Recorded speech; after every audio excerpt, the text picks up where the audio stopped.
takže hogy no ale tak vyrústa na tým celá odpúšťa nás.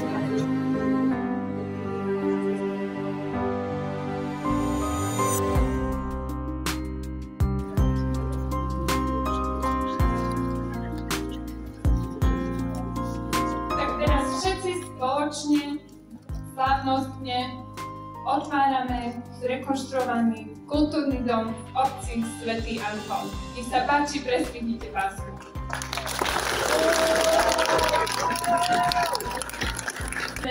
Na otvorenie na zdravie.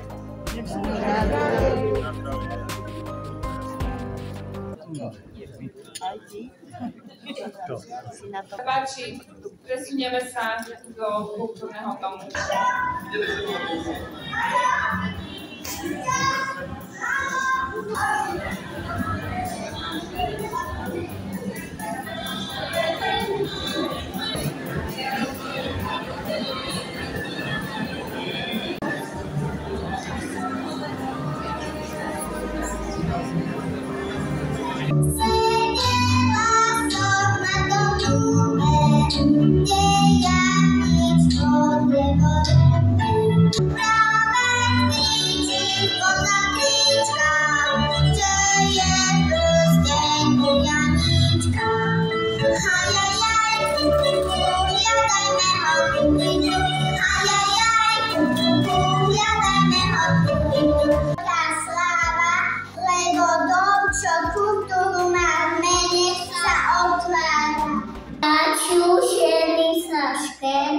A chlapi pred dverami riešia. Vážené dámy, vážení páni, milí hostia. Dovoľte mi, aby som vás v mene obce Svätý Anton srdečne privítala na dnešnom výnimočnom podujatí. Na slávnostnom otvorení nášho novozrekonštruovaného kultúrneho domu.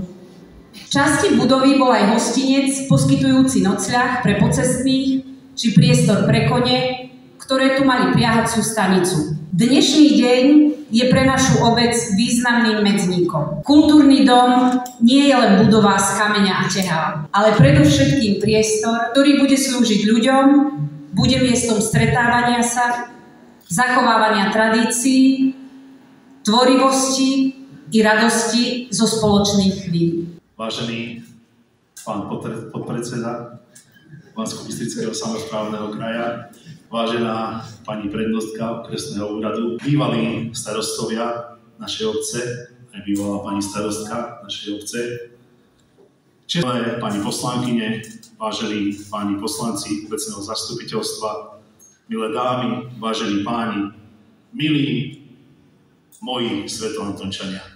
Dovoľte mi, aby som vás všetkých srdečne privítal v našom novom zrekonštruovanom kultúrnom dome vo Svätom Antone.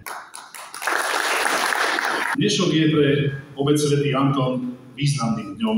Spoločne sme úspešne završili dôležitý projekt. Tento kultúrny dom nie je len budova s novou fasádou a s úspornejšími technológiami. Je to priestor pre nás všetkých.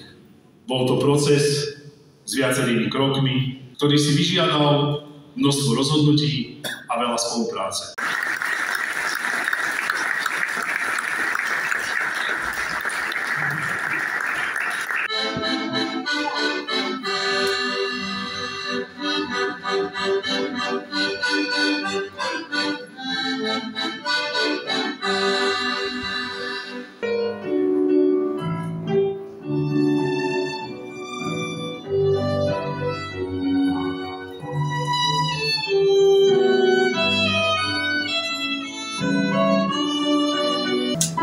Zahrajte mi tichúčko,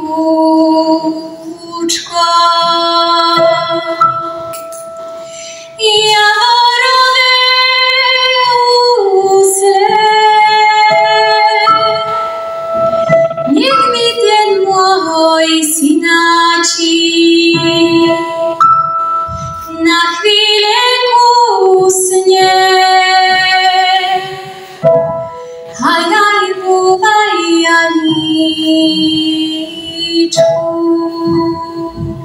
hajaju, hajaju,